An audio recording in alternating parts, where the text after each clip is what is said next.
All right, welcome to Peak Mind. I'm your host, Michael Trainer, and I'm extremely excited for today's episode with the one and only Dr. Robert Glover. Dr. Glover, honored to have you on the show. Michael, thanks for the invitation. I'm looking forward to it.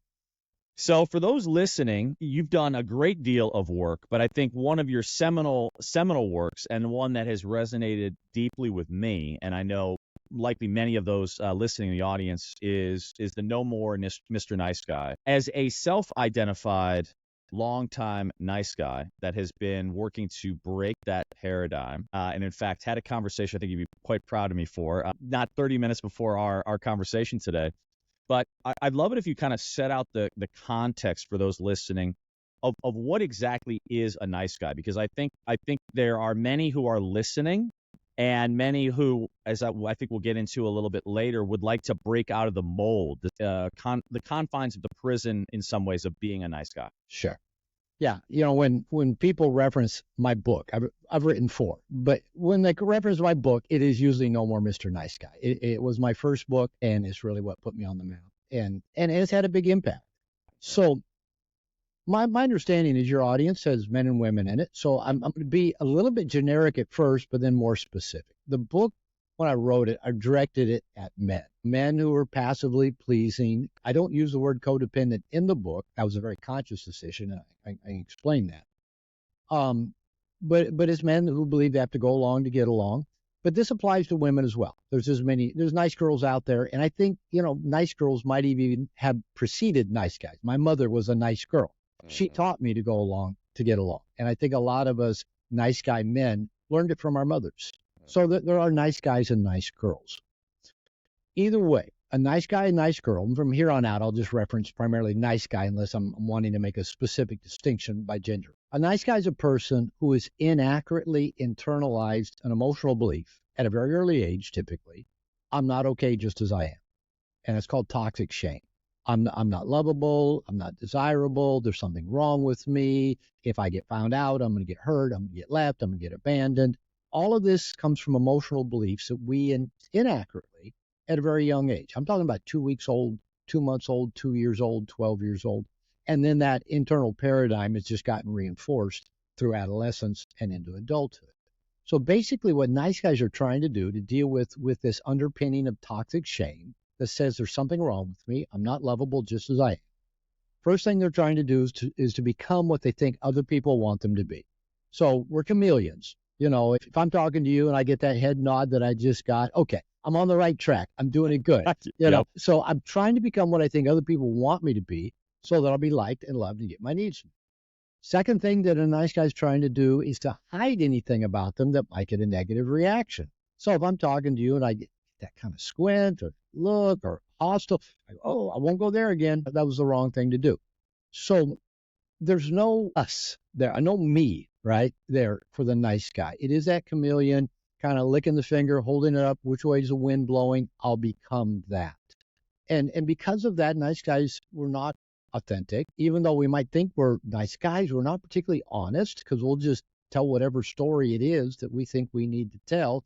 We'll represent whatever it is and we need to represent to make people like us, to go along, to get along. Whatever I need to become to get your love, to get your approval, to get my needs met, I'll become that. But because there's no authentic self, you don't know who I really am. You can't trust me. I'll tend to be passive aggressive. I'll store up resentments. I won't ask for what I really want. I'll victim puke all over you when I'm not getting my way. And I think you're not giving as much as I give. So I begin the book really talking about what's wrong with being a nice guy, because I think most people say, why wouldn't everybody want to be nicer people? And so, the distinction I make is that the nice guy, I'm not being dismissive of good, kind, generous, loving people. People often say to me, but Robert, you seem like a nice guy. But the distinction I make is that the nice guy is driven by really 2 things. One is that shame I mentioned, and the other is anxiety. So I'm trying to get you, because I don't feel lovable as I am, I'm trying to get you to love me, hide anything that might get a negative reaction, my thoughts, my feelings, my wants. My sexuality is usually a big thing nice guys hide. And I'm also trying to manage my anxiety. Pretty much everything I do is trying to keep my anxiety at bay. If you're upset at me, I'll try to fix that. If I think you're going to get upset at me, I'll hide something or I'll change my plans. So because of that, nice guys are not authentic, not honest, not particularly transparent, and often not nice. Mm. I mean, so there's a variety of different directions I want to take this, but I want to start because I think oftentimes it's most poignant for the audience. So part of me wants to go macro and talk about sort of, I think there's kind of a nice guyization of the world right now, right, with this Okay. sort of cancel culture and a lot of the hypersensitivity plus, the way that the algorithms in our respective ways that we get information respond, we kind of get into our own little echo chambers. We So do. there's macro. So let's put that on the shelf. But in the interest of getting juicy with it, I think, what I really resonate with, and as you spoke, is so without turning this into a personal therapy session, but just actually giving We can context. do that. I go there occasionally. Sure. I've worked with some pretty cool people and done some little pretty deep work with them. I have no doubt about it. I have no doubt about it. So the archetypes of my paternal context, right? My father was the paradigmatic nice guy. Like, I don't think, minus maybe one time in my life, I don't think I ever saw him angry. In fact, I didn't think anger existed until I was in my 20s and I started therapy. Like, it was so deeply repressed, as in the male context. Now, my mother definitely was familiar with anger. This is not to vilify my mother, but she had grown up in a very tough context, had experienced a lot of very hard things as a young girl. And that materialized as what I would call rage was possible, and you never knew where you stood with her. Like, her emotions were like the weather, right? Like, could be really beautiful, clear skies one day, and then all of a sudden, thunderstorms. Like that.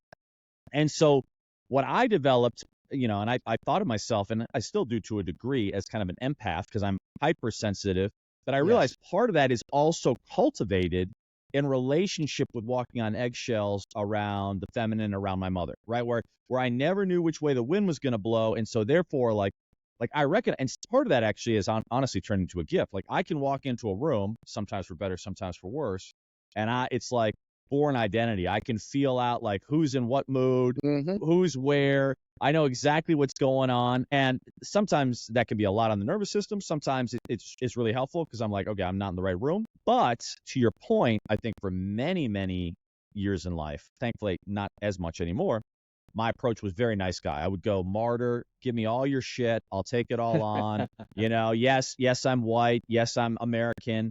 Yes, I'm all the things where it's like, oh man, just like whatever. It's all your fault. Put it all on you. It's all my fault. And I remember my soccer coach saying, Michael, stop saying sorry, my fault. Like, not all this shit is your fault. So I share that Michael, just as a context. I had to do an I'm sorry moratorium years ago. What is this? Because my I'm sorries were counterfeit. Somebody's upset. Oh, I'm sorry. Somebody bumped their elbow. Oh, I'm sorry. Somebody dropped something. I'm sorry. My sorries didn't mean anything. But yeah, I was just trying to make the water smooth. So I had to go. I went an entire year. I was in therapy. Made the decision that I would not say I was sorry for anything. I learned to give a genuine apology or amends when I'd fucked up. But I had to quit saying I was sorry because that was just my way of just smoothing everything. And it was counterfeit. It wasn't real. It didn't mean anything. Well, let me share something else, which is kind of a juxtaposition to this nice guy for me. And I'd love to share, because I know part of your work now is actually working with men. And that's all I do. That's all I do is work with men nowadays. And you do integration work. So the next piece that I want to share personally, and then I think we can take this a variety of different directions, is so I went through life kind of moving very, very much in tune with how you describe the nice guy. To the point to where, again, not going into great detail, but I moved across the country, gave up everything to be with my girlfriend at the time, sacrificed my community. I was training capoeira, which was great because it was actually one of the few containers where I could express my assertiveness and aggression. I had a gallery, I had a great job, and my family. Moved across the country, moved in with my partner, and within 3 weeks, she didn't come home for 2 nights. Basically, she was sleeping with another guy.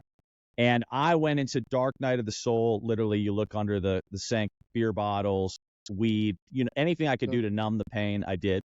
And my father, to his credit, and this is part of the reason I developed such a close relationship with him, saw that I was kind of entering a dark night of the soul and band together with he was one of the first men to ever go through the Mankind Project back in the 80s. Wow. And he band together and created a scholarship for me with his men's group to send me through what was at that time called, I don't know what it's still called, if it's still called this, but the New Warrior Training.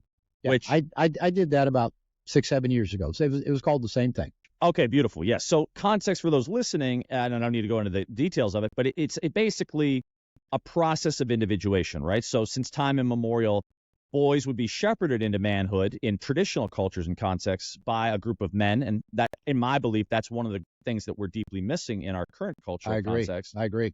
And so my father, and you'll appreciate this, especially Robert, because you've been there, but it was a group of it was a large group of men, several hundred men, and I think over 100 staff. And the staff were volunteers, but they paid to volunteer. And my father was the only father that was staffing the weekend. And you can imagine a lot of guys had work to do around their fathers. But the power of, I mean, I think it's fair to say this. So I did some very fucking deep work during that weekend, including, by the way, this is no walk in the park. I mean, we're talking like gnarly work. And there was a period, where my process where I basically was reborn. And my father was on the other side of that rebirth. How cool is that? To greet me. How cool is that? It was one of the coolest moments of my life. And it actually solidified, I think, the greatest love of my life. Now I'll be honored when that love transmutes to a romantic partner. But the greatest love I've experienced to date, actually, which is in large measure because of the degree that my father would show up to have my back in my dark night of the soul, was with my dad, who's no longer with us in physical form, but is with me deeply in spirit. But I share that to say, I then did the integration work, right? The I group over the course of the next 4 years. And when I left that I group, the men basically were like, I have never seen a sea change. Like from where you were to where you are now. And I wound up, getting a full ride to Columbia for grad school and moving to New York City, and things progressed in wound up launching Global Citizen Festival. My whole life changed so profoundly, but it's as a result of what I would call a ritual container that enabled me to shed a lot of the confines of the shame and the guilt and the nice guy itis that kind of plagued me. And so I just share that because I think for those listening, it's not always easy work. And I'm not saying, by the way, I'm like by any means the embodiment of now transcending nice guys. Still have those tendencies in me. But I think that the work is of the most powerful things that one can do in their life. And I'm so, not to blow smoke, but I'm so grateful for you bringing such necessary attention to this work, because I think it's needed now more than ever. Well, let's touch on a couple of things that you brought up. One is that empath part of yourself, and this ability to sense other people's emotional states and to be hypervigilant to them. And let's also talk a little bit about that masculine initiation process. Because as you talk, I can relate to everything you're saying, except one thing. My parents were swapped.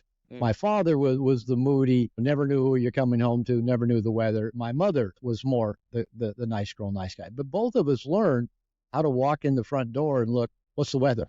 Do I need a raincoat? Do I need, an umbrella? Yep. Do I need to run and hide? We learned to do that. And as I said, at the core of what nice guys are trying to do. Now, this isn't just nice guys that are trying to deal with shame and anxiety. It's probably most of the population. Everybody just develops their own, we'll call it neuroses and defense mechanisms for dealing with this shame and anxiety that we all experienced at a very young age, when we're very helpless and very vulnerable and in need of the people around us to be looking out for us and taking care of us. But instead, we often got called up to take care of them. Right? Or we had to manage our environment to just try to keep it feeling safe. Everybody deals with that in their own unique way. Nice guy, nice girl syndrome is just one way, and there's lots of different nice guys and nice girls. You had the nice guy father and the tempestuous mother. I had the tempestuous father and the nice girl mother. But we came away both trying to manage that shame by trying to become what we thought people wanted to be, hiding anything, and managing our anxiety, usually by trying to just get everything around us back to good in whatever way possible. I've noticed I've been working on my nice guy issues for 30 years. I've done a shitload of therapy. I've been in men's programs. I still have a men's group that I'm in. I've worked with thousands of nice guys. And what I still notice is how my internal anxiety states get triggered. Pretty much the shame, I've kind of let go. Even as my dog's out there barking while I'm doing an interview, it wasn't so much shame. It's just like, it's getting on my nerves. you know, it's kind of like, no, I love you, but stop that, Yeah. So the shame part, I think I've worked through quite a bit. I mean, it still pops up and I still go, wow, there's another piece of it.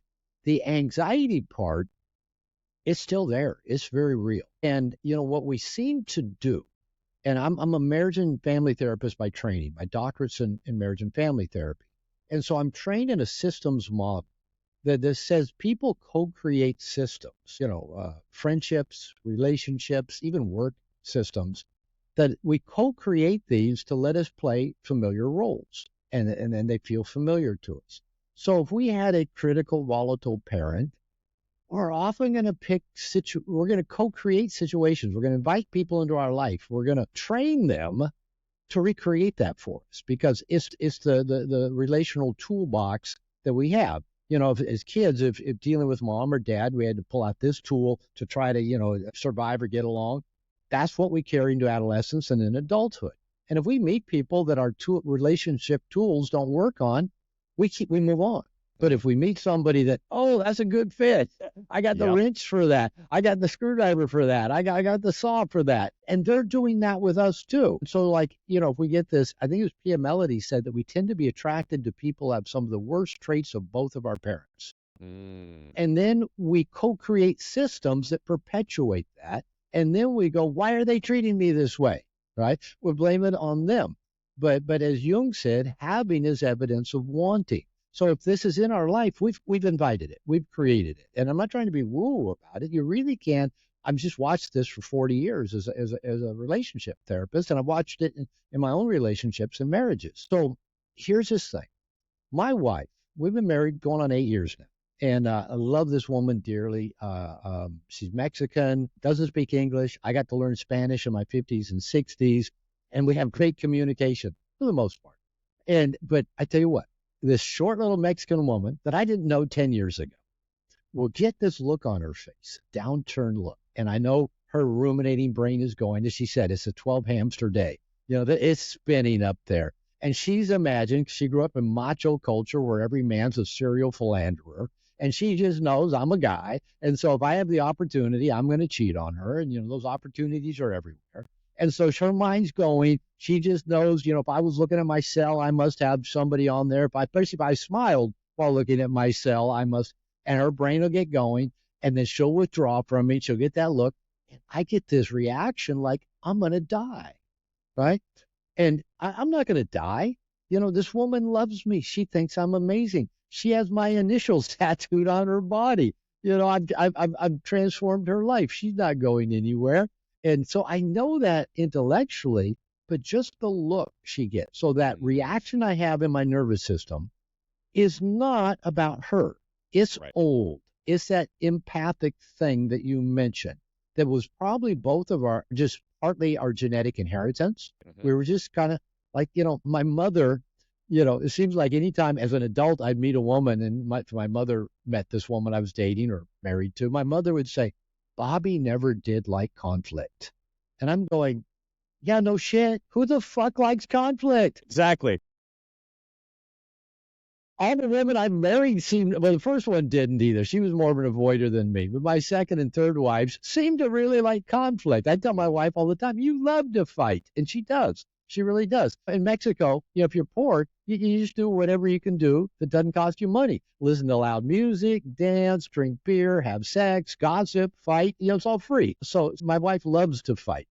But I don't. I'm kind of like, can't you just tell me what's bothering you and we talk about it and find a resolution? I'm thinking, why is that so hard? Let's just do it that way. So here's the deal. We've all got these anxiety states in us to some degree or another, and we're all trying to manage them.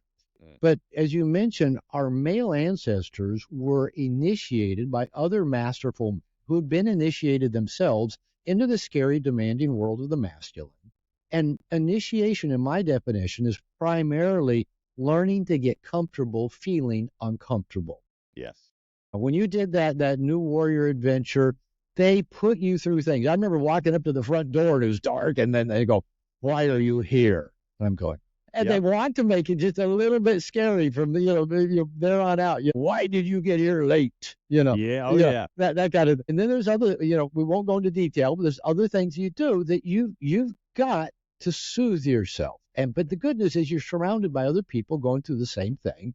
And as you said, there's more trainers than participants sometimes at these New Warrior Adventures. So whether we go that route, this route, another route, whatever we can do to learn to get comfortable feeling uncomfortable, to learn to soothe our nervous system, to learn to get grounded and stay calm, to learn to be the rock in the storm. I don't mean unfeeling or uncaring, but I mean solid. And we can feel, I still get these anxiety twinges various ways, especially in my interpersonal relationships. But I notice them quicker. I know what it is. I can feel it in my body. I notice my reactions. I either usually go into talk them down through or over and get everything back to good. And when that doesn't work because they're doubling down on whatever their distorted belief is they're projecting on me, then I blow up. I say hurtful things. I've thrown a few things before. I ruined a brand new Kindle when I threw it at my bedroom wall. That's a few years ago, but there's still holes in the wall. I've left them. The concrete walls here in Mexico.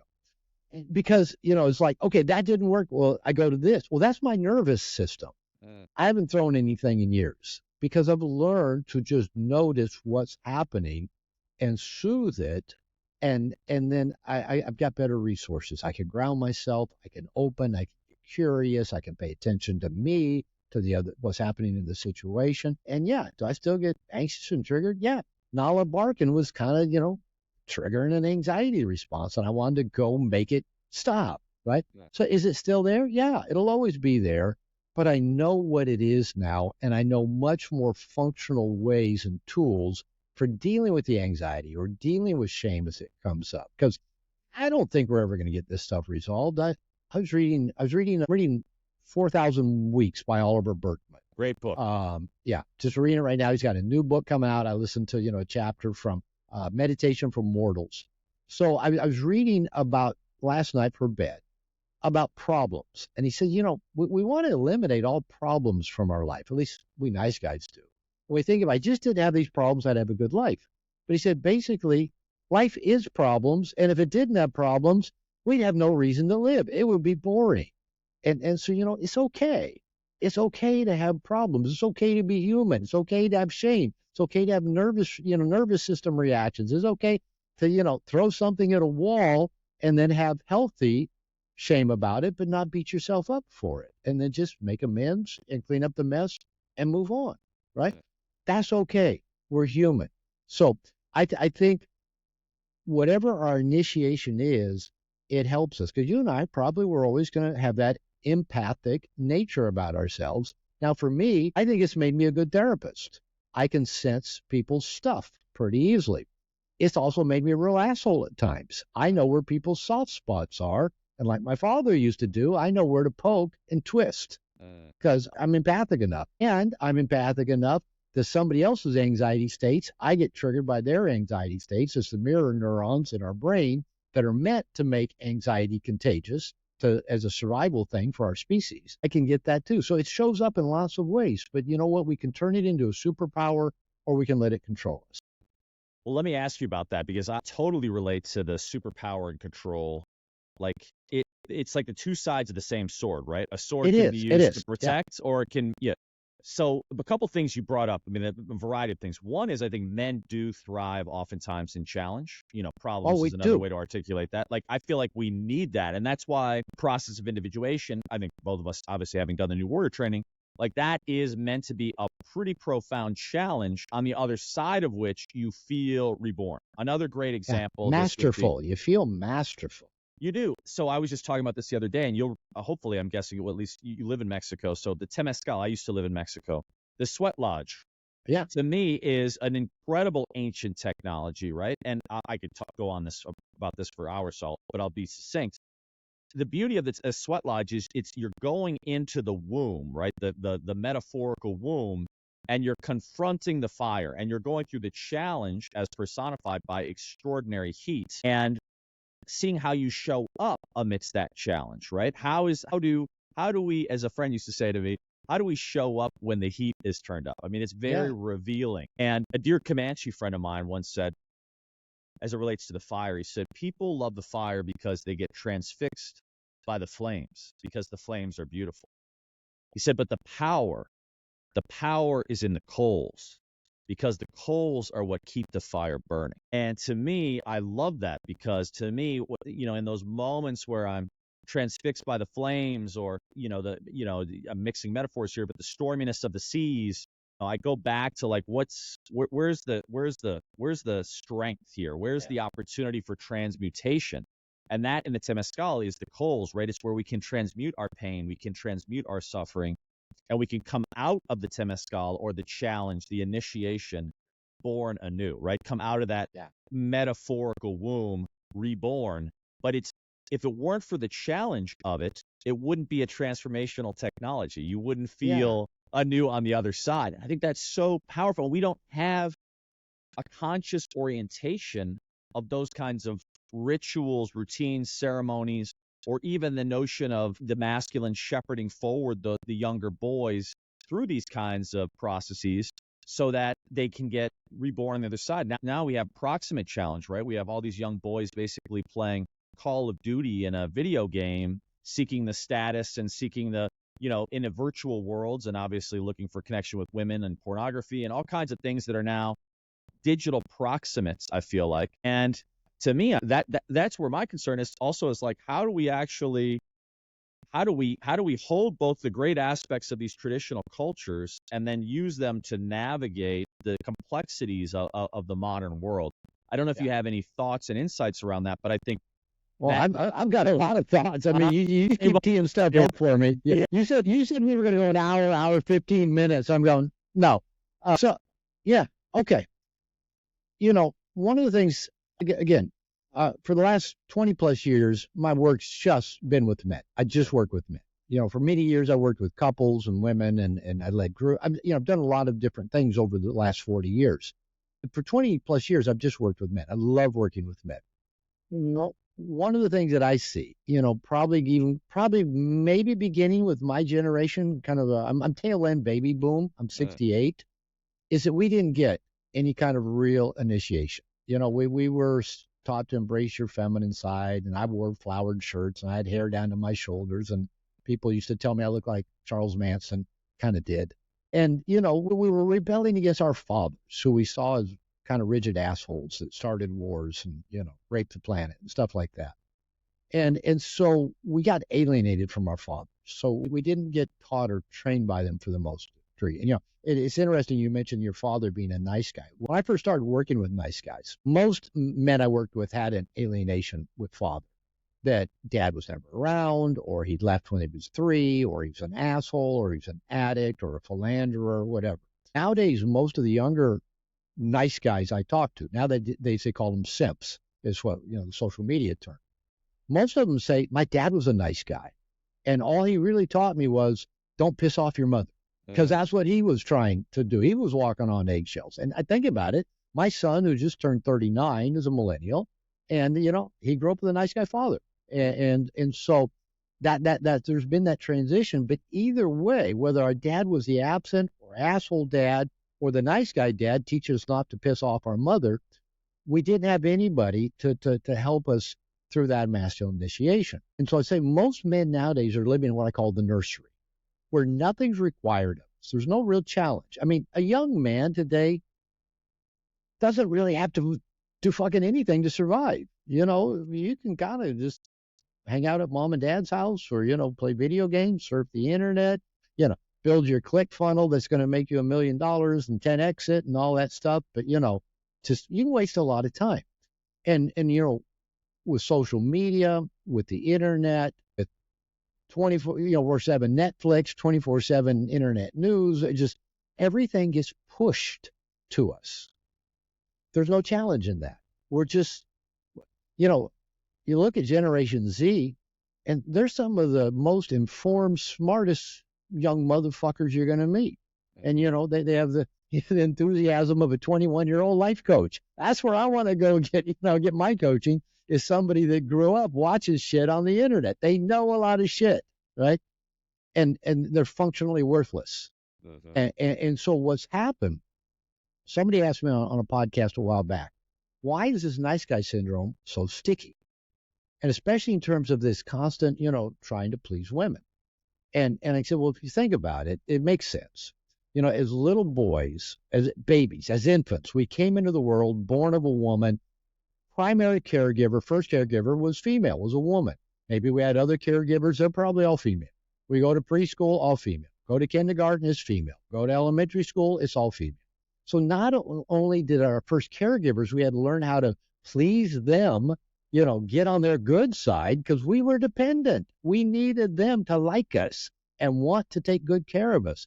And then we get into elementary school, we still got female teachers. So not only do we have to learn our reading, writing, and arithmetic, but how to please a woman.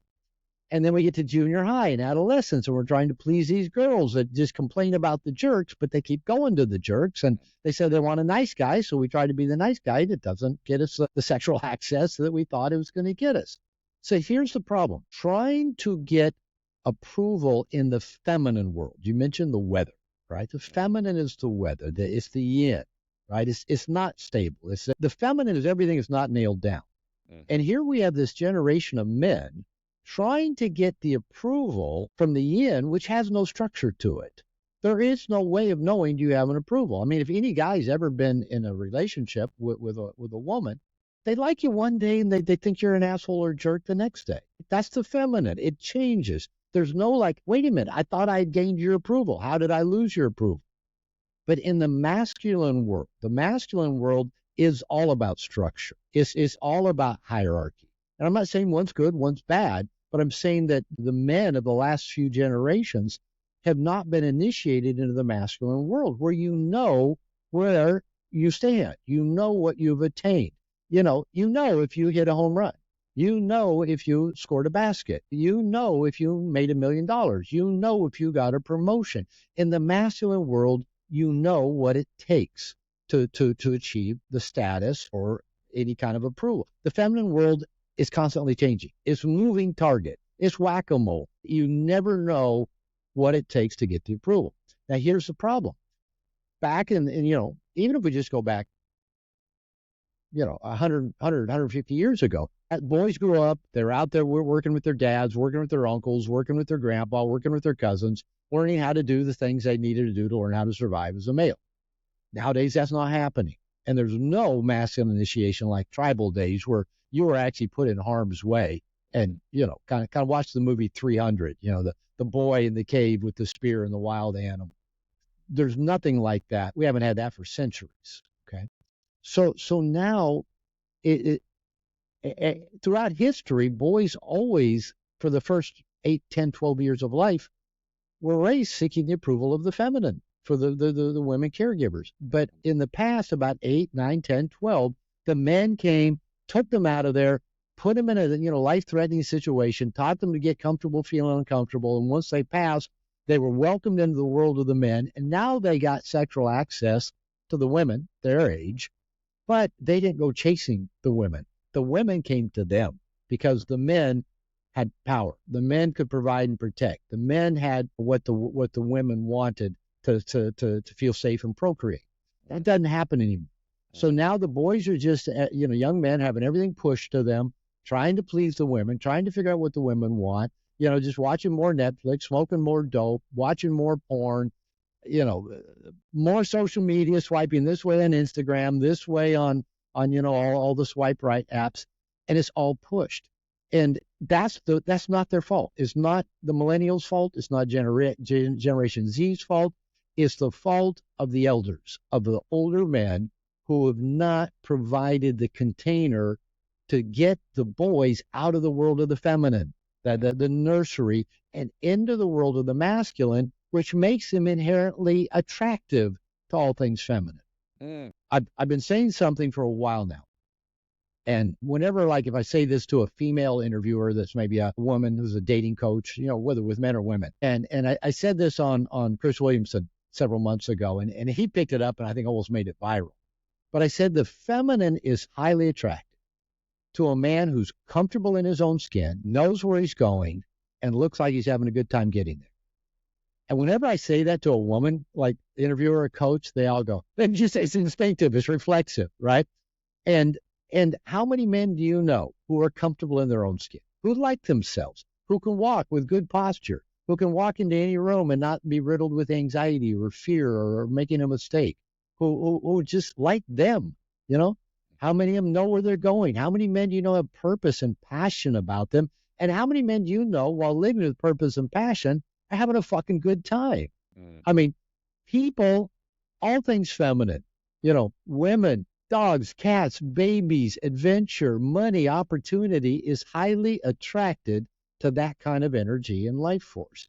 But most of us men have not been raised and taught how to get comfortable in your own skin, how to be you, how to live with purpose and passion, how to put a dent in the world, how to put a fucking dent in the cosmos.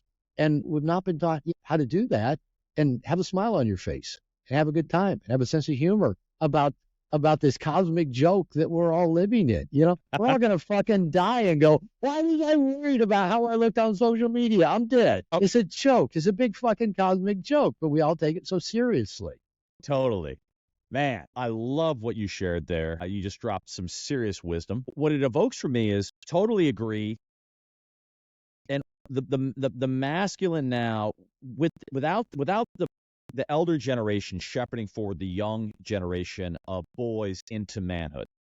And with, as you beautifully articulated, the context of modern culture and society seemingly pushing those traits further and further from access, right? Like making everything instant gratification, digital, and removed, such that, Scott Galloway talks about this. You talk about it, but like boys not. I love Scott's stuff. I mean, I just discovered him, a month or two ago, and I love that he's preaching a message that we're not only, we're letting our young people down, but really he's on a campaign about how we're letting our sons down. Yeah, if for those listening, if you haven't seen, Google Scott Galloway TED Talk. I think it went absolutely viral. But basically about the older generation, in a way, ripping off the younger generation. And he's very eloquent, obviously very research backed. But in the context of then what it evokes is the question, and I can imagine, for me, for those listening, the question then becomes, we're in this modern culture. People are looking for a light in the storm, if you will, right? They're looking for, okay, shit is stormy. We recognize it's not great out here.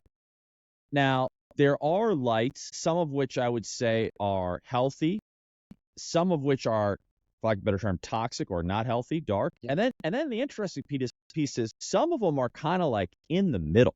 Like, what do I mean? So, for example, like I love, I'm a big fan, for example, Way of the Superior Man. That's not necessarily new information. Yeah. David Data, for those listening. But like now you have, like some would say on the toxic side, I won't even go into necessarily, I don't want to throw anyone under the bus, but there's examples, obviously, of toxicity. And there's, I think, views, your work, and others that I feel like really hold a positive view. And then what's been interesting is for me, and I don't know if this is correlated. I've just been recently, like, I think we get so sucked into our own echo chambers. And I think the way that the algorithms work on all of our information systems, I'm like, I want to make sure I'm not in my own echo chamber. And one of the ways I do this is I force myself to travel frequently, because I think that's one of the ways we challenge ourselves. We stimulate ourselves. We put ourselves in uncomfortable situations. We're forced to figure it out. That, to me, is one of the tools, for lack of a better term, of the superior man, is to put yourself in uncomfortable, like you moved to Mexico, right? Like, I love that. You're learning Spanish as you said, in your 50s and 60s. I've been listening lately to people that I don't necessarily agree with, to people I love that idea, actually. It's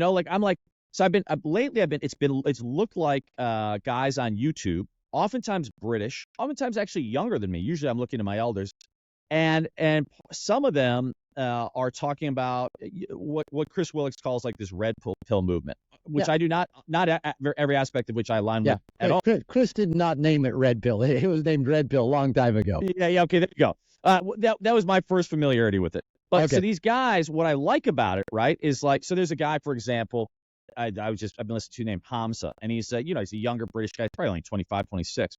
Okay. But what I like is he's speaking to younger men, and he's like, look, stop looking at fucking porn. And by the way, the other thing is, he's not a nice guy. He's not like me, where I'd be like, which is a beautiful aspect. I'm very diplomatic. I'm always trying to think through various points of view. Sure. And this can be, I think, problematic. But he's like, Stop fucking looking at porn. Stop playing Call of Duty and thinking that your status is associated to your, like, gold suit that you got winning on a fucking video game. Make some fucking money. Don't be, retire your parents. I mean, he's got a very prescribed thing, most of which I actually think is really healthy. I'm like, honestly, because I'm starting to bump into some, what I love it too, because you're right. I'm not on social media. Yeah. I've never liked social media. I won't go off on that one, but I lately I've gotten more and more on YouTube as I've been doing a lot of interviews, lately. And so I often go look people up who reach out to interview me. Like you reach out, I'll look you up. And so I start watching people's stuff. And yeah, if you look at anything on YouTube, they're going to put a lot more of it. I started when I started watching before I went on Chris Williamson, I looked him up. I didn't know who he was. And now, of course, I get a lot of Chris Williamson. I started looking at Mike Israetel. Yep. Because I saw him on Chris Williamson. Now I get a lot of Mike Israetel, fitness guy. And, if you look at some Jordan Peterson, you think Jordan Peterson owns the internet. So the algorithms are going to give you a lot of what you look at. So it is interesting. So like, when Scott, what's his last name you mentioned a minute ago? Galloway. Yeah, exactly. When I discovered him on Stephen Bartlett. Yeah. So that's where I first saw him. Now Scott Galloway's all over. And, I've got, of course, a lot of Stephen Bartlett's coming up. So I like that idea of going and looking at other people's stuff that you're not necessarily, you don't know or you're not a fan of, because you'll get a lot of it, right? YouTube will make sure you see a lot. And I think it's a good idea to be able to hold opposing ideas and see that both might have some validity. Yes. We're in such a polarized world that it's like you're in this camp or that camp.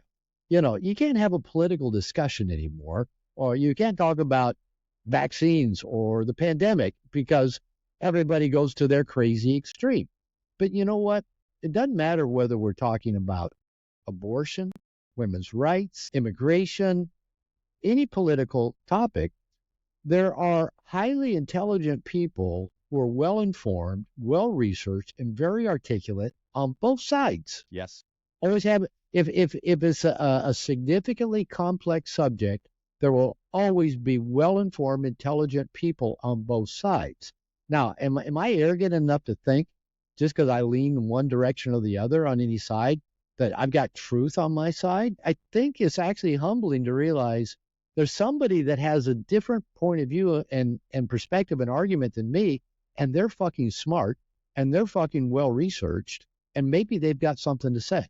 Mm-hmm. That I may not agree with their stand, but it sure would be interesting to know how they got to that stand, or how they got to that stand and then went and found information to support it, which that's what we usually do. So, and that's where I like a lot of things about YouTube. I know a lot of people waste a lot of time watching a lot of bullshit, but you know what? You can go get a lot of good information from different perspectives that kind of challenge you and make you think. And so kind of going back to the young men, I do hear a lot of basically that wisdom being preached to men. Basically, get to the gym, get your ass in shape. And that's a challenge, right? Going to the gym. I mean, I'm 68. I hired a nutrition coach about 6 months ago, and I'm as lean as I've been since I was in my late 20s or 30s. Yeah, you're looking great. And I was a little bit late getting on our call because I got my workout in this morning. So now I can report into my workout. So my over 50 fitness club I just started, I got my workout in today. So there's that challenge of pushing some metal around, lifting some heavy stuff. That's valuable in this world. Both getting physically fit, but the challenge. And then that other piece of advice, like you say, learn how to make some money. Scott Galloway's preaching that. Do what it takes. I mean, Jordan Peterson, would preach that. Whatever job you're at, learn how to do that job really well and learn the skills of it and keep improving yourself at that job until somebody notices you and, you now maybe get a promotion. Learning how to really survive in this world, especially as a male, I think it helps to have good physical condition and know how to make money because both require you to face challenge and go get some work done. I've realized that one of the greatest epiphanies I had, I was walking around the lake, and I think to your point, like you mentioned this over 50 group, one of the other things is accountability. I think that's one of the other aspects of men I'll even say I'm not a fan of self discipline. You know, most things you need to get disciplined, self discipline. If self discipline worked, we'd all be disciplined. exactly. Right? We'd all have six pack abs. We'd all have we would all be saving more than we spend. If self discipline worked, it would work. All right. I am a big believer of accountability. Yeah. Because my over 50 fitness group, we just had our first call yesterday. I mean, I have other support systems in my life, and I tell you what, after having that call yesterday, I made sure I got my ass into my gym. It's just 10 feet from my office right here. It's in my house. There's no excuse, but I find excuses to not go into my gym. I made sure I got there because I want to be able to check into my group today and say, I walked the dog, got my 30 minutes of brisk walking in this morning, and I got 45 minutes in the gym. Done. I can die complete. And because I've got accountability. I love accountability because I'm not a self-disciplined motherfucker. I'm not. If I like doing something, I'm going to do it. If I don't like it, I'm going to put it off and avoid it. There are David Gogginses out in the world, but most of us are not him. They're outliers. David Goggins is an outlier. Oh, speaking of that, just this weekend I watched, I'll plug Mike Israel. He does these things where he critiques. I've watched them. Influencers. A lot of celebrities, influencers. And he critiqued David Goggins in a video I just watched this weekend. And basically, I love his spirit energy. But he said, nobody needs to stretch 2 hours a day. Nobody needs to be up at 3 a.m. in the morning working out. So David Goggins is an outlier. We don't need a model, but I do like that he'll get down and just do 5 push-ups when he has a moment. Yeah. That's a good thing to model. Just get down and do 5. I think the piece also that he brings up for me, I'm going to riff here for a minute because what you evoke for me is so powerful, which is, I think, I have a huge reverence for the feminine. And I think many aspects, for example, I notice of what I'm called towards is deeply feminine. So like my favorite place in the world is nature. Put me close to the ocean, and I'm the happiest I've ever been. And some of the closest relationships in my life are feminine. And I realized I was becoming in some ways feminized. So like, for example, I love yoga. I do yoga every day. And I'm not saying it's inherently feminine, but for me, it's a feminizing practice. Yeah, I would categorize it that way. Yeah, and that's not bad. That's not bad at all. Not bad at all. The yin and yang exists for a reason. There's a balance there. There's an interplay. Exactly right. But I saw I go to Gold's Gym here too, where Schwarzenegger and Human, all these guys go. But I was going to Gold's maybe 20% of the time. I'm going to yoga like 80% of the time. And I, just like you, not a group, but I actually hired for the first time in my life a personal trainer. Yeah. And Robert, let me tell you what. I also signed up for another gym, which is a group fitness gym. So I stepped into accountability where now when I'm lifting weights, I'm doing it in a group. I'll tell you what, you show up differently when you got to switch plates with another dude on the bench press. You know what I mean? Like you push yourself a little harder. And what's been wild, and right after our call, I'm actually going to go check all my hormones. I'm doing a whole health protocol. I did the Humo scan. But I share this to say what I'm noticing is, so, there's this, we get in these echo chambers, and I had been in my own echo chamber in the yoga, even the content that was coming up on YouTube. It's like my Bhakti yoga videos, all of which I love, by the way. This is not a critique. Mm-hmm. But once I started lifting heavy weights and started thinking about, a lot of my existential angst would be resolved. My best friend actually called me on this. He pointed out my blind spot. He's like, I think a lot of your existential angst would be solved if you had an extra 50K or 100 grand in the bank. And I was like, how about this? It's hard to be in a ruminating brain to have the hamster spinning when you got, 125, 135, 150 pounds, up above you, right? That's right. That's right. And so, I'm not trying to impress anybody because I'm not big. I can't lift heavy weights, but if I lift heavy enough that it would scare me to drop it on my chest, I'm not ruminating about nothing. You're not no mental masturbation happening. Nope. You are in the moments, and I think that is so powerful because the other piece is, and almost everyone, Navy SEALs alike. So like I saw the Navy SEALs talk about this. I don't know if you ever saw this film Into the Void. It's a true story. This guy who's climbing up in the Andes and he gets dropped into a crevasse, breaks his femur, right? Like largest bone in your leg. I've heard that story, but I've never watched that. Watch the movie. Anyone listening, watch the movie. What's fascinating is this guy literally, so he's left for dead by his climbing partner and reasonable. The guy wasn't being like, anyone should have been dead. This guy climbs out, figures out a way to harness himself up out of this crevasse. Now, granted, he's on I don't know exactly how high, 14, 15,000 feet. He's got his femur, his largest bone, his leg sticking out of his body. And he doesn't even know if he gets down to base camp, the guy's likely not going to still be there anymore. So there's no reasonable way to believe that he's going to live, right? But the way that this guy survived, and he did survive, is he didn't think about like, oh, I got to get there, I got to, and then I'll be set. He only thought about the 10 feet in front of him. He only thought about, okay, if I can make these 10 steps, then I'll think about the next 10 steps. And that's what the SEALs that talk about, right? In Bud's training, for the guys that tap out, it's the hardest physical training. The guys that tap out, it's not when they're doing their 500 sit up with like a freaking hose being blasted in their face. It's not actually when they're amidst the challenge. It's actually, they said the most of the guys tap out is when they're actually in the moment when the instructors give them a breather and they're looking at the sunset on like the first day. And like, they're like, do you think what you just did was hard? You haven't even scratched the fucking surface. And it's in the projected reality of the torture they think they're about to endure. In other words, the projection of their future that most guys tap out. It's not amidst the challenge. And so what they say is segment, right? Don't focus on, and so what you said is like, today I won, right? And it's like, if you can win your day and you stack that, and that's what I love about the physical training or about like the financial thing. It's like, if I can get, like today, I get my 2 podcasts done today. Wow. Like I won today. I got, I hit the gym and I got, like I got my steps in. I won today. And I hope you got a tribe or some bros that you say, it got done today. It got done today. To me, that's the juice, right? Like which is what you create. Obviously, you host these groups.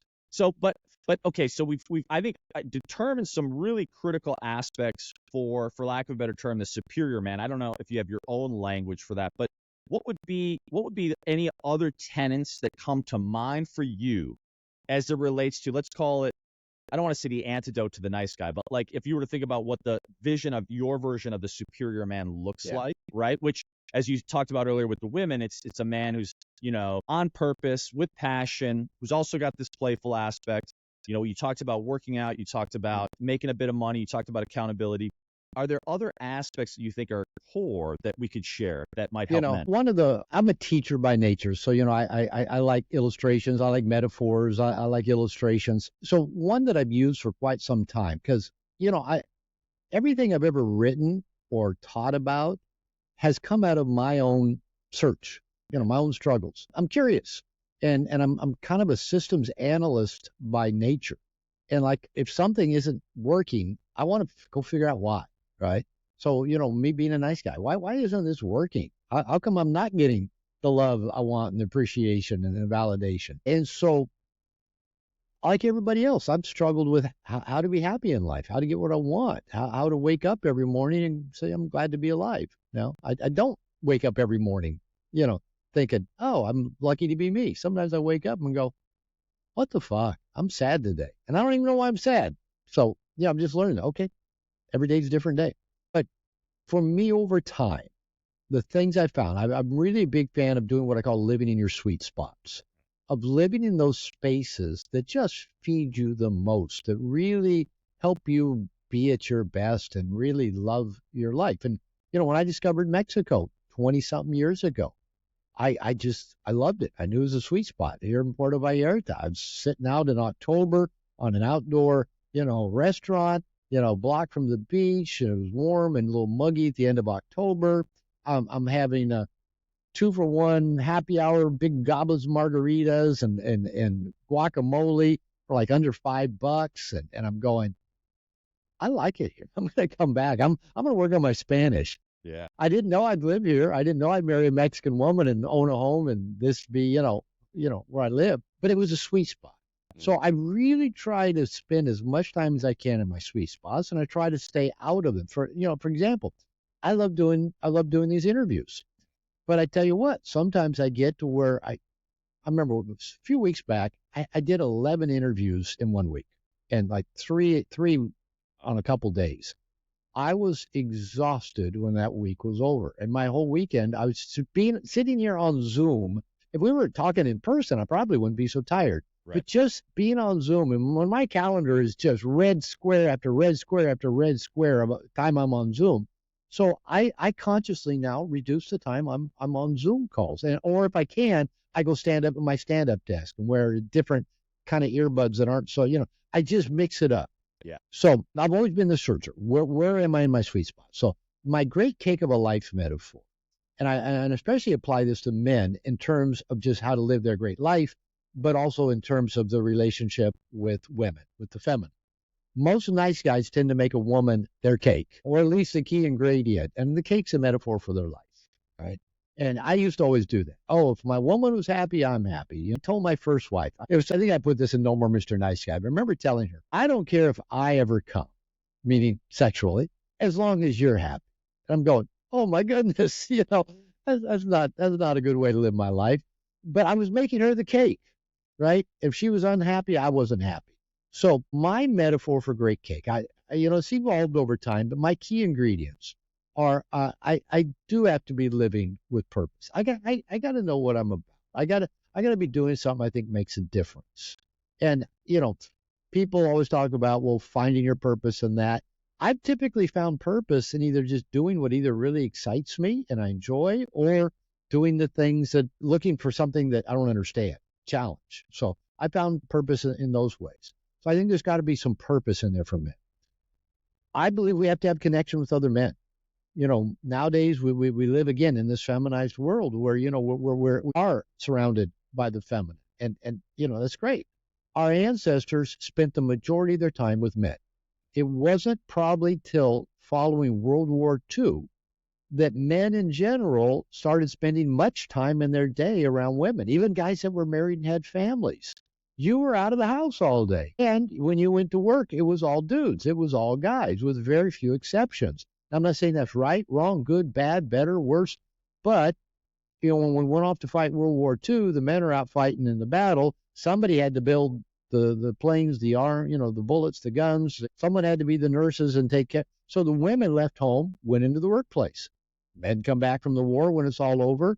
A lot of women went back to being homemakers, but now there was women stayed in the workplace. And then when feminism comes along in the 60s to 70s, where more women found the workplace to be their place, they went to find their identity. And now, men, you're kind of, you should be 50-50. If you're, a husband and father, you should be doing 50% of the domestic responsibilities. And if you're not, you're a bad man. All the uniquely masculine male places that used to exist either have gone away or, we're just so I'm not trying to say anything negative about our interactions around women or women being in the workplace. That's not my point. My point is our ancestors for 1.5 million years spent most of their time with other men. Mm-hmm. Tribal times, the women, the children, the infirmed were a tribe within the tribe. They couldn't move fast or far. The men, probably some of the women, but the stronger, if the women weren't pregnant, whatever, they went out, hunted and gathered, but it was mainly men going out there to get that shit done. They bring it back, with the food, the furs and the fucks, and, they'd go out and do it again.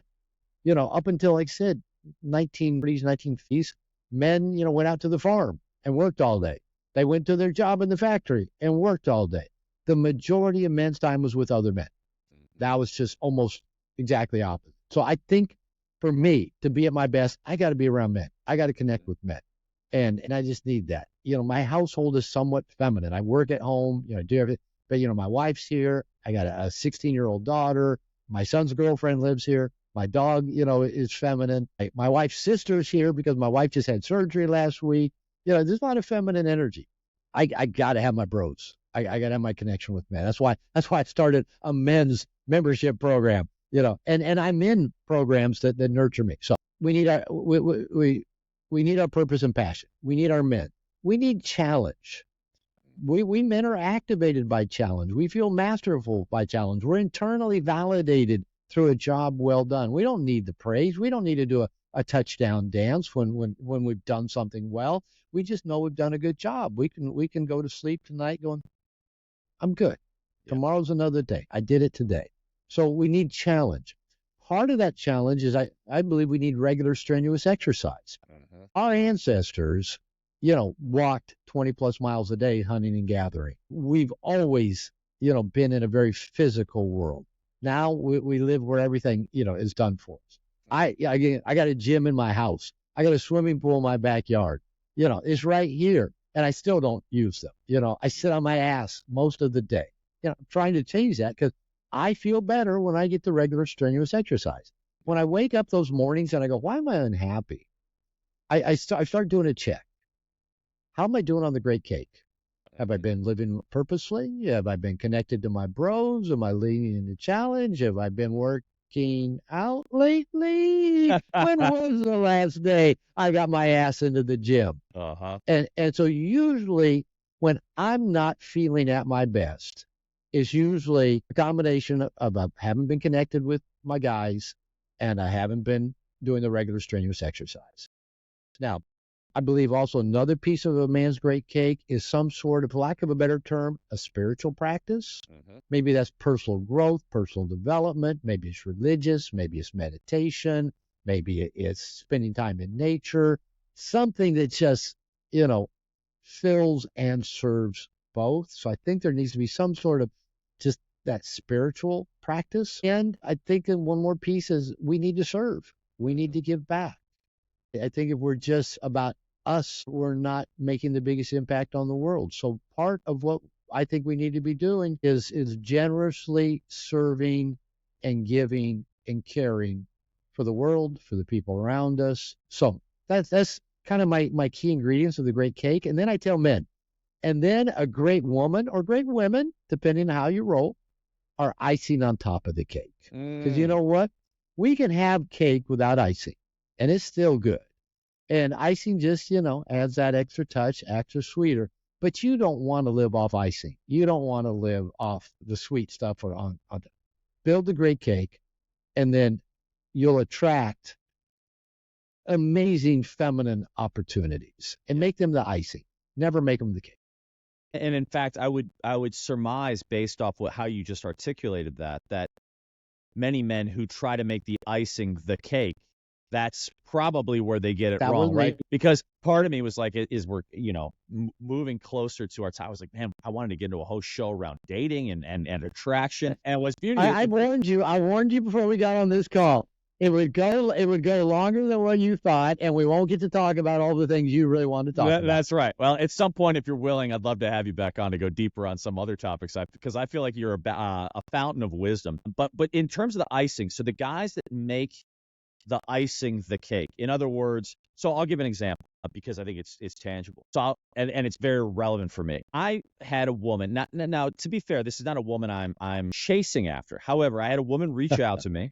Don't chase them. Don't chase them. I'm not chasing, as a matter of fact. But I'll be interested in your my mantra is they've got to show up wet. They come to me. I've not chased a woman since my second marriage. Okay, so let me know what you think about this, because part of me is actually really proud of myself. So I met a woman. We've been on Instagram together. She kind of was tapping on the window, if you will. And I chose not to go to Burning Man as an exercise in self-discipline, which happens to be coinciding with my birthday. Now, there's a lot of very beautiful, compelling sirens, if you will, in the Odyssean context that were there. And I was compelled by, including a very attractive Irish model that invited me out, was like, hey, you want to drive? At Burning Man or somewhere else? To drive up to Burning Man together. So, okay. You made a decision not to go to Burning Man. And I made a decision not to go. And the sirens were calling you to come to crash into those rocks. And I chose not to. And so you had your crew tie you to the mast to avoid it, right? That's the context. Yeah. Now, to bring this in a short, it's a longer story, but to close is, but I had a woman tapping on the window on Instagram, and very beautiful woman, and I reached out to her and I said, the story, we already know where the story goes if it begins with she was beautiful. Well, she was very beautiful, and she's like, call me, and I said, okay, and I actually spaced it for a minute, and then I saw her. She said, call me tomorrow. And I said, okay, now once I say I'm going to do something, I like to do it. Okay. So I call her the next day. Long story short, we talked for 4 hours, which I don't know if I've ever talked to anyone on the phone for 4 hours. She lives in Madrid, Spain. She invited me to Madrid. I said yes. Oh my goodness. And so I bought a ticket to Paris. Just from one conversation, you got one conversation, 4 hours. Now, to be fair, one could say, Chase, Now, it's not for lack of opportunity. I live in Los Angeles. It's not like I didn't feel like So it's there's a shake. few models where you live in SoCal, right? There's some very compelling opportunities locally, but I also like the idea of, because I've always lived in this idea, to the same point earlier about travel, right? If someone invites you, like I would literally, if I met a woman that I was compelled by, and she's like, let's go to Paris tomorrow, I'd be like, all right, how long are you going to take us to get to the airport? Like, because I like spontaneity. But the long and short of it is, we had this 4-hour conversation, and she may be listening to this podcast, in which case, hello. And Let's give her away. could get her away. And then we had several other conversations. Now, she had done some deep therapeutic work, some stuff, early stuff around, I'm not mentioning her name, so her father as well as other men came up. The last 4 conversations we had did not feel the same way our first conversation felt. And I just said to her, I said, we just had this conversation. I was so proud of myself because I'm very excited to go see her. Like, I'm organizing a lot of things around it. But I just actually stood in the space of like, are you open to us actually connecting? Because in the last several conversations, I felt like you've been pushing. Like and by the way, I've sabotaged plenty of opportunities, so I'm familiar with it. But I feel like, today she's asking me, like, were you vaccinated? Like, things that seem totally tangential that are pretty kind of like you said, you want to ask me who I'm voting for, what religion there's a lot of things. And I was like, okay, like, I'm happy to answer, but like, and then she's like, are you just a little passive aggressive? And I was like, okay, look, no worries, but are you open to connecting? Because Good here's question. the thing. Here's Good the question. thing. If not, like, I'm totally happy to go. I'm also totally willing to let it go. And I want nothing but the best for you. I have no expectation. And Robert, so I say that to say there was a period in my life where if a gorgeous woman that I already invested financially in to go seeing started acting wonky, I would have tried to figure out, okay, how can I sway it back, right? Like, how can I get back in her good grace? You're talking to the master of doing that Right. shit. How do I get it back to good? How do I get it back, right? Yeah. And instead, and this happened literally 30 minutes before our call, I was like, and no drama at all. I was like, I am totally happy to come. I'm also totally happy not to come. But if I come, I don't want to be in this like like I want, I'm not saying I expect us to be a certain way, but I want there to be an openness and an excitement that we're connecting. I don't want to enter into this like storm, because I've been in storms like that where it's like, it doesn't mean it can't, the weather can't change, but I'm not intentionally like trying to, do a dance to get you back in. Can we get back to the 4-hour vibe, Yeah. And so I share that to say it's so powerful because I don't even know where that's going to go. But the cake within me is good enough that it doesn't matter. If it becomes the icing, great. Spain's going to be amazing. Exactly. I mentioned to you, reading in bed last night, 4,000 Weeks. I also started reading on a recommendation in Tim Ferriss's newsletter a week or two ago. I think it's The Unbearable Lightness of Being. Yes. I'd heard of it, but I never read it, and I'm hooked already. Are you? I'm just like, all right, I'm on it. Short, like, 3rd chapter, but it describes this scene of this man. This is early in the book, who he's in Europe. I can't remember I don't remember. He's in Britain. I think he's in Britain. Met a woman in some other European country, some young waitress. She agreed to come. They met once while he was traveling. She came, traveled to his place. They had sex their first night together, and then she got the flu, and he nursed her through the flu for a week. And he said he felt just like he put his head on the pillow next to her and felt just a depth of love for her.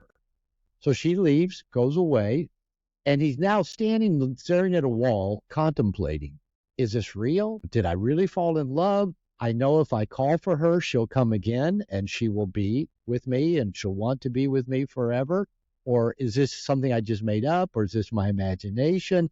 I haven't gotten to the part yet where he makes a decision. Should I stay? Should I go? Should I call her? Should I let it go? And the illustration is just making the point that life is about uncertainty, right? It's about the uncertainty because we've never lived it before. Yep. So we don't know how this is going to play out.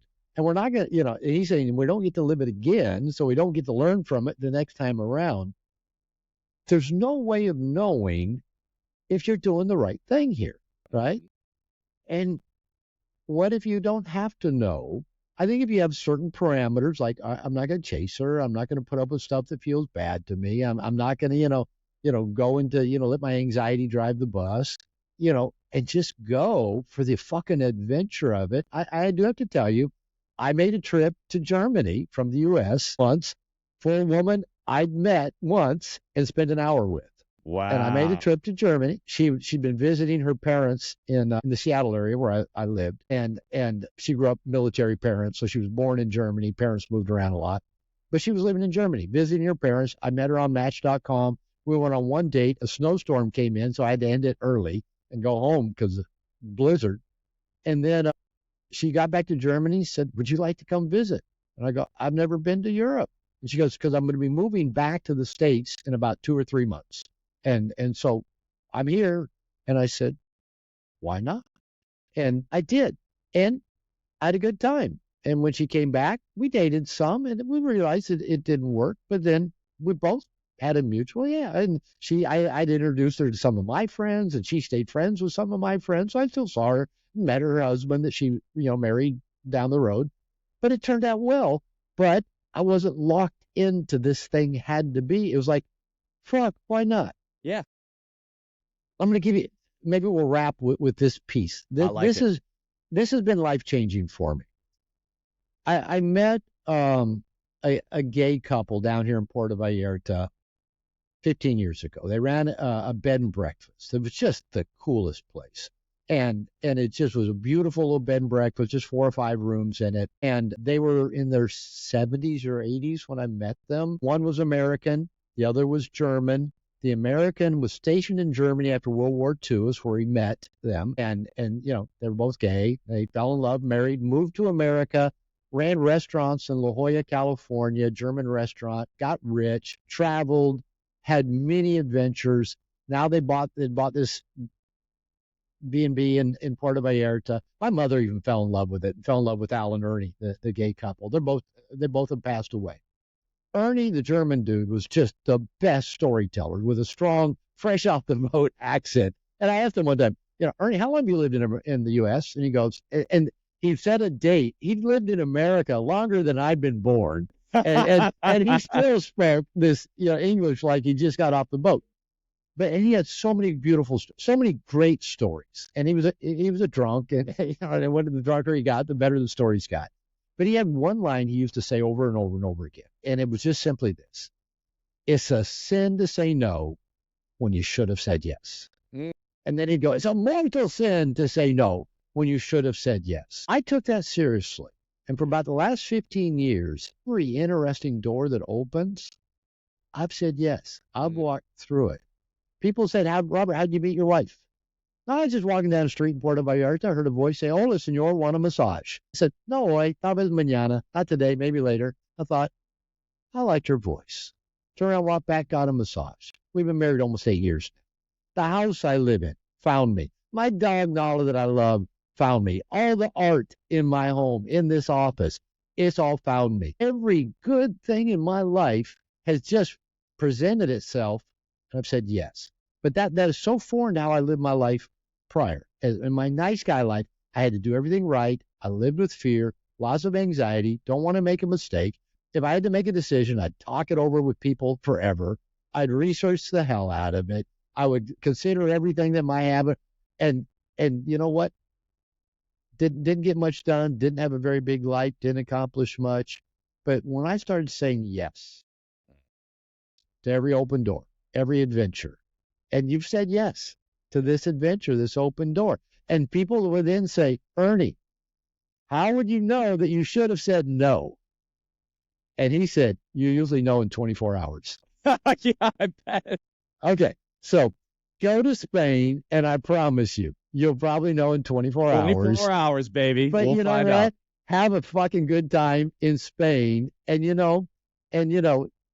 dance with her and be gracious to her for inviting you to come have this adventure, no matter how it goes." That's right. And you make the juice, regardless of how it flows. You will be amazing. It will be amazing. It'll be amazing because you're saying yes to the adventure. Exactly. How could it not be? Dr. Robert Glover, thanks for your time, man. What a great chat. I really enjoyed it. Now, having never met you before, I'm glad I said yes to the interview because, I think we may be twin sons of different mothers. I think so, too. I think we have a lot of similarities, and maybe Yeah. we've learned a lot of similar things as well. Yeah, So I thank you think for the so. invitation. I appreciate it. It's a real pleasure. Where can people find you and your work? I'm 'Cause in I'm Puerto sure. Vallarta. They can find me here in Puerto Come on down to Vallarta. Mexico. Just come on down. I actually had one guy, he was knocking outside my house and goes, is this Dr. Glover's house? I went, how did you find me? So I've been found. Oh, wow. Okay. So drglover.com. Yeah, that's the first step. Don't just Yep. come looking for me in Vallarta. Yeah. drglover.com has my courses, my podcasts, my workshops, just stuff about me. .net is my men's membership program, worldwide program. We launched it a year ago, July 2023. And so integrationnation.net, if you need a men's community, just go check it out. Amazing. Highly recommend all of Dr. Glover's work. It's a true honor to speak with you, my friend, and hopefully it won't be our last chat. Thanks again. Really Michael, I appreciate look you. forward to having another. All right, my Enjoy man. Spain. I want to hear about it. I'll give you the update afterwards. I want to hear about it. All right. You got it, my man.